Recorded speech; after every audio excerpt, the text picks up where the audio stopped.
So if you were a sculptor, for example, Gustav Borglum, and you were asked to design or sculpture a mountain filled with revolutions, now which revolutions would you put in the pantheon of revolutions?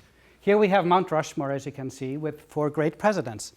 So if you would think about it for a few seconds, which revolutions would you put in this pantheon? Now, most of you would probably put where George Washington is, the American Revolution. I mean, you are mostly American, so needless to say, you're going to mention the American Revolution. And then who are the other 3 candidates? Well, Jefferson spent some time in Paris, so maybe you'll put the French Revolution. I know at least one person who would definitely put the French Revolution in the pantheon. Then the 3rd revolution. Which are some of the great revolutions in history? Maybe you'll put in the Russian Revolution. Anyone? Yes? I would probably put it in the Russian Revolution here as well. So then comes the big question, what will be the final and 4th to round out the great revolutions? Haitian Revolution, the Cuban Revolution, the Mexican Revolution, the Iraqi Revolution. I study Iraq, have to mention that one.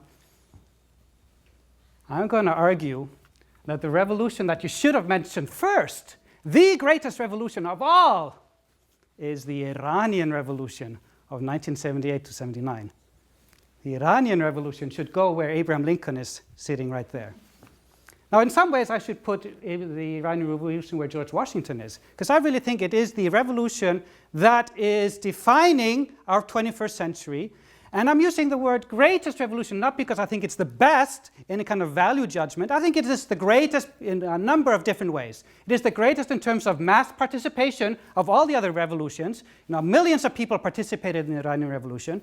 And I think it's also greatest in terms of impact, the socio-economic impact of the Iranian revolutions. So what was so great about this greatest revolution, the Iranian Revolution?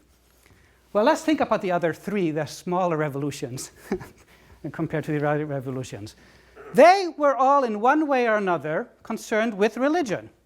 The American Revolution was thinking about separating themselves from the monarchy and having a separation of church and state. So one aspect of the American Revolution was sort of freedom of religion and the practice of religion in the colonies.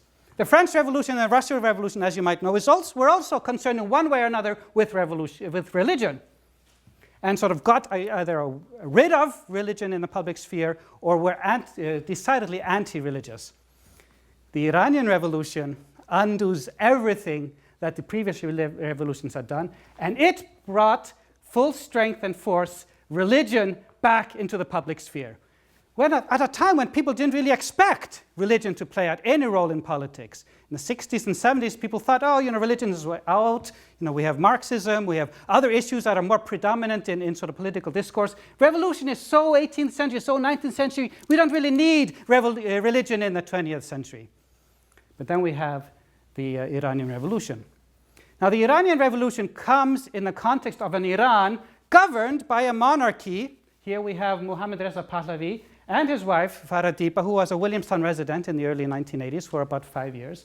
And the monarchy in Iran was basically a secular monarchy that was very pro-Western, as you might remember. Now, the Iranian Revolution that overthrew this very Western-friendly government, a secular government, came to a great surprise from people around the world because everybody loved this man, especially here in the United States. Barbara Walters interviewed him on many different occasions, and he was seen as a very progressive modernizer that was leading Iran on the right path. But there were a few people who had a different sense of justice and had a different sense of the purpose of government and had a different sense of what should be right and just in this world. In 1978, Ayatollah Ruhollah Khomeini became a household word here in the United States because he was the leader of the Iranian Revolution. If you just look at him, compare him to the Shah of Iran, he seems a very different kind of person. As you can notice, he has a beard and he has a turban, meaning that he was a clergy, he was an ulama, he was somebody who was learned, who was somebody who was going to try to instill a new sensibility in the Iranian nation. He had been in exile, first in Iraq and then subsequently in Paris, and he had started criticizing the Shah for being corrupt, for being not leading Iran down the right path. And slowly but surely, over the course of 1978 and 1979, the processes in Iran led to the fact that finally in 1979, the Iranian people who had had enough They overthrew the Shah. It was a revolution in a classic sense of the way, that there was a new regime, a new form of government, a new leader. Here you see pictures of the people carrying him, pictures of him in the streets of Iran. And when he arrived in Iran in 1979, it was as if a Messiah had arrived in Iran. This was like the anointed one, the one who had been in exile, who people were waiting to save them from destruction and from injustice. So here you have a picture of religion coming back with full force in the 20th century in a time and place that people didn't expect it. People didn't expect somebody such as archaic to show up in this progressive modern nation of Iran. But here he was, Khomeini. And another thing that he did with the changing of the guard in Iran is that he had a very different policy from his predecessor. The Shah had been pro-Western, pro-American. One of the first things that the Iranian revolutionaries did was to take American embassy workers as hostages. And for 444 days, they were kept hostage in the American embassy in Tehran. And you could argue that the inability of the American government, the Carter presidency, to unleash or free those prisoners, those hostages, contributed to the image of Carter being sort of impotent and weak and ineffectual that made the cowboy from California, who was strong and machismo, to sort of much more attractive candidate for the American people at this point. And indeed, they were let free on the day of Reagan's inauguration. And so you'd argue that not only did the Iranian Revolution have a massive impact in Iranian society and was revolutionary because it brought in a new idea of how to govern and who should govern and how, on what basis, that had not been in any shape, way, or form in Iran at this point, that the just ruler should be a clergy that had never been ever done in Iranian history before or anywhere in the Islamic world, and bringing into a new emphasis in the Middle East of being sort of decidedly skeptical of Western governments and about Western ideas and about Western advice over how to run a good and just society. And what is sort of interesting to keep in mind when you think about that the Iranian Revolution happens in 1978 and 1979, that what has since happened since the Iranian Revolution? We have seen, I think, all around the world, in all continents, a resurgence of religious fundamentalism, of religious ideas. All of a sudden now we are caught up in a presidential campaign here in this country where religion is very much at the top of people's minds. To what extent does religion play any role in American society? In Europe, in Latin America, in Africa, in Asia, people are still now debating to what extent religion does play and should play in the public sphere. That was relatively absent in the 70s and 80s, and the Iranian Revolution contributed to this sort of question of what role religion should have in politics. Here in the United States, for example, you saw the rise of moral majority in the 1980s as I'm not saying that Khomeini caused the moral majority or created Jerry Falwell, but it was tapping into a sort of a worldwide angst that I'm suggesting was quite revolutionary from a worldwide point of view. So that's my first thing, that makes the Iranian Revolution so great in terms of its impact, that it brought back religion as an entity, as a force to be reckoned with in politics and in governments that previously had not been sort of accounted for. Now, the second thing that makes the Iranian Revolution influential, and in some ways we're still living with the impact of it to this day. The second aspect that I'm going to argue why the Iranian Revolution is so important is that the Iranian Revolution changed how we fight wars. The Iranian Revolution basically meant unconventional warfare conventional. Let me explain. The Iranian Revolution happened in 1979. A few months after, a new president in neighboring Iraq by the name of Saddam Hussein, remember him, invaded Iran. He invaded Iran, especially here in the south, and those brown spots are the oil fields of Iran and Iraq. And as you can see, the oil fields are not sort of clearly demarcated by political boundaries. And Saddam Hussein, then a new leader, a new kid on the block, sensed that there was a weakness in his neighboring country, Iran. So he said, what a great opportunity for me, as they're going through this sort of revolutionary turmoil, for me to invade this country. And in southern Iran happens to be as you can see from the darker shades of this map, is where mostly Arabs live in Iran. So there are Arabic-speaking populations in Iran. So Saddam Hussein decides to invade Iran in order to liberate the Arabs of Iran from the yoke of Persian tyranny. And that was the beginning of the so-called Iran-Iraq War, which lasted from 1980 to 1988, 8 years of war. In some ways, it's the forgotten war. Nobody really cares about the Iran-Iraq War. There's not been a magnificent Hollywood movie about this war. And people don't really know what they were fighting for or why they were fighting, but it lasted for about 8 years. And we don't really know for sure how many people died in this war, but by some accounts, up to 1 million people died in this war. And the consequences of that war were significant because it put Iraq in a position that they had to rely on foreign donations that subsequently led to them invading Kuwait. And then there's a storm, and then the sanctions, and then, of course, the 2003 war and the occupation of Iraq. So in some ways, the occupation of Iraq and U.S. engagement with Iraq started with the Iran-Iraq War.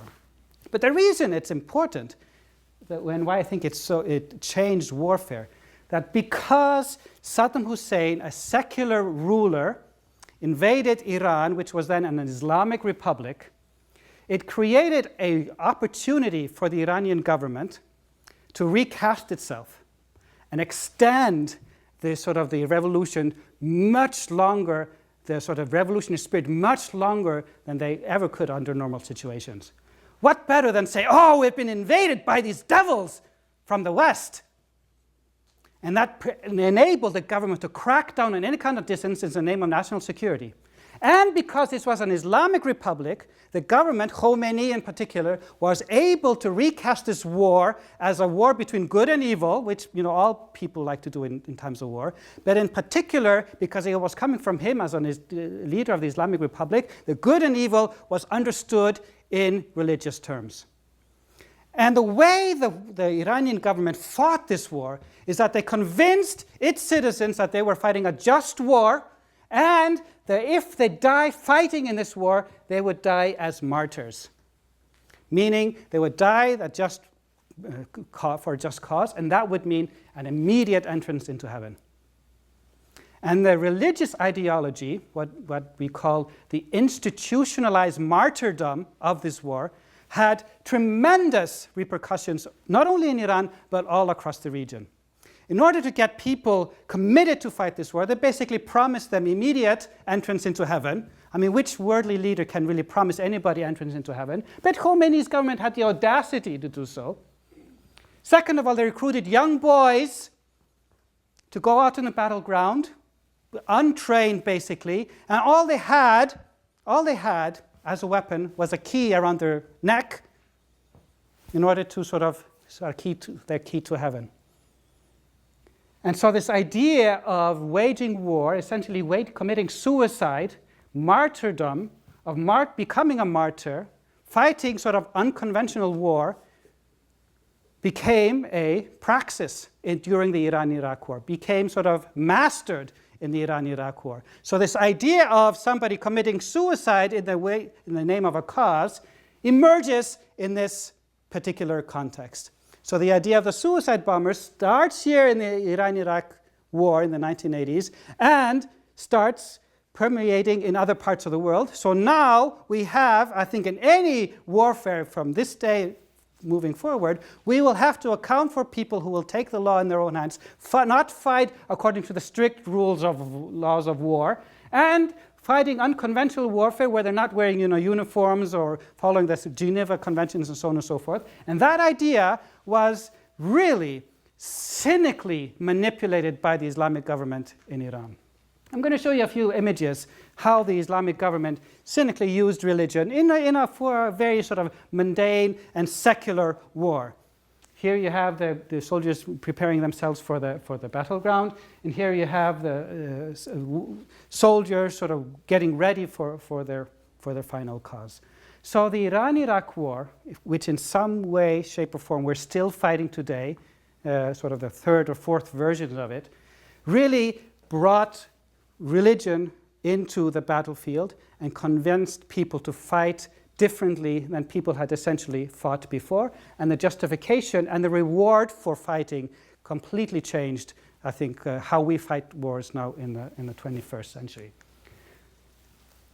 So, if we think back on Mount Rushmore, and what makes a revolution important or significant or influential, I think we can have a number of different criteria.